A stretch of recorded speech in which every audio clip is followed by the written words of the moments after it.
અમરેલી લોકસભા કોંગ્રેસના ઉમેદવાર જેનીબેન ઠુમરનું ઉમેદવારી પત્ર માન્ય રખાયું. કોંગ્રેસ કાર્યકર્તાઓમાં ભારે ઉત્સાહ જોવા મળ્યો. ગુજરાતમાં 26 લોકસભા ચૂંટણી આગામી 7 મેના યોજાનાર છે, ત્યારે સતત વિવાદાસ્પદ રહેલ અમરેલી લોકસભા બેઠકમાં કોંગ્રેસના ઉમેદવાર જેનીબેન ઠુમરનું ઉમેદવારી પત્ર માન્ય રાખવામાં આવ્યું. ત્યારે 14 અમરેલી લોકસભા કોંગ્રેસના ઉમેદવાર જેનીબેન ઠુમરે ગત 16ના રોજ પોતાનું ઉમેદવારી ફોર્મ રજૂ કરવામાં આવ્યું. બાદ કોંગ્રેસના ઉમેદવાર જેનીબેન ઠુમરના ઉમેદવારી પત્રની ચકાસણી દરમિયાન ભાજપ દ્વારા વાંધો ઉઠાવતા 10 વાગે ગુજરાત હાઈકોર્ટના વકીલો અમરેલી જિલ્લા ચૂંટણી અધિકારી સમક્ષ કરેલ દલીલો બાદ ચૂંટણી અધિકારી કોંગ્રેસના ઉમેદવાર જેનીબેન ઠુમરનું ઉમેદવારી પત્ર માન્ય રાખવામાં આવ્યું અને તેમને ફોર્મને બહાલી આપતા કોંગ્રેસના આગેવાનોએ બંધારણના વિજય થયો હોવાની જણાવી કોંગ્રેસ કાર્યકરોએ આનંદ વ્યક્ત કર્યો. ત્યારે હવે જોવાનું રહ્યું કે આવનારા દિવસોમાં અમરેલી લોકસભા કોણ વિજેતા થશે તેવી ચર્ચાએ જોર પકડ્યું. રિપોર્ટ અશોક મણવર. જેનીબેન ઠુમરના અમરેલી સંસદીય મત વિસ્તારમાં ઇન્ડિયન નેશનલ કોંગ્રેસના કેન્ડિડેટ તરીકે જે ફોર્મ ભરવામાં આવેલું તે ફોર્મની સામે ભારતીય જનતા પાર્ટીના ઉમેદવારો અને ટેકેદારોએ એવો વાંધો લીધેલો હતો કે આ ઉમેદવારી ફોર્મ રદ થવું જોઈએ, કારણ કે એફિડેવિટ જે જેનીબેને રજૂ કરેલી છે એ ખામીયુક્ત છે અને ખામીયુક્ત એફિડેવિટના કારણે એમનું ફોર્મ રદ થયું.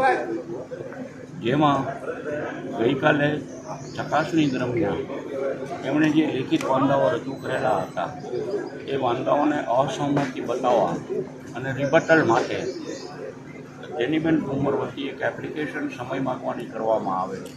તેના અનુસંધાને ચૂંટણી અધિકારીશ્રીએ અમોને રિબટલનો ચાન્સ આપી સુનાવણી વાંધાઓની સુનાવણી આજરોજ રાખેલ હતી. આજે વિસ્તૃત રીતે વાંધાઓ સાંભળવામાં આવેલા છે અને ત્યારબાદ સંપૂર્ણ છણાવટ કરી અને રિટર્નિંગ અધિકારીશ્રીએ પોતાના કારણો સાથે જેનીબેન ઠુમરનું અમરેલી સંસદીય મત વિસ્તાર માટેનું ઇન્ડિયન નેશનલ કોંગ્રેસના અધિકૃત ઉમેદવાર તરીકે ઉમેદવારી પત્ર માન્ય રાખ્યું છે. બાંધેલા બંધારણનો વિજય થયો છે. સરદાર વલ્લભભાઈ પટેલ અને ગાંધીજીએ આ દેશને જે સ્વતંત્રતા આપી અને બંધારણ બનાવ્યું એ બંધારણનો આ વિજય છે. એક ઐતિહાસિક દિવસ છે અમરેલી માટે. જેની ઠુમર 2 લાખ મતથી જીતી રહી છે.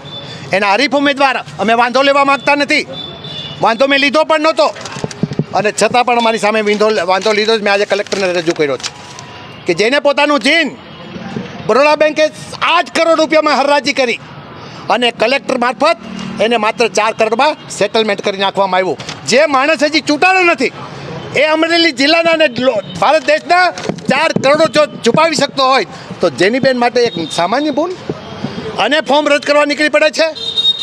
આ લોકશાહીને આ હિટલર શાહીની આ વ્યસ્તતા આવે છે. હિટલર શાહીનો આ હાર છે. મારે અભિનંદન આપવા છે જિલ્લા સમાહર્તા અને કલેક્ટરશ્રીને કે જેણે જિલ્લા ચૂંટણી અધિકારી તરીકે એક બોલ્ડ નિર્ણય લીધો છે અને આવા અધિકારીઓ બોલ્ડ નિર્ણય લેશે તો જ આ લોકશાહી ટકવાની છે.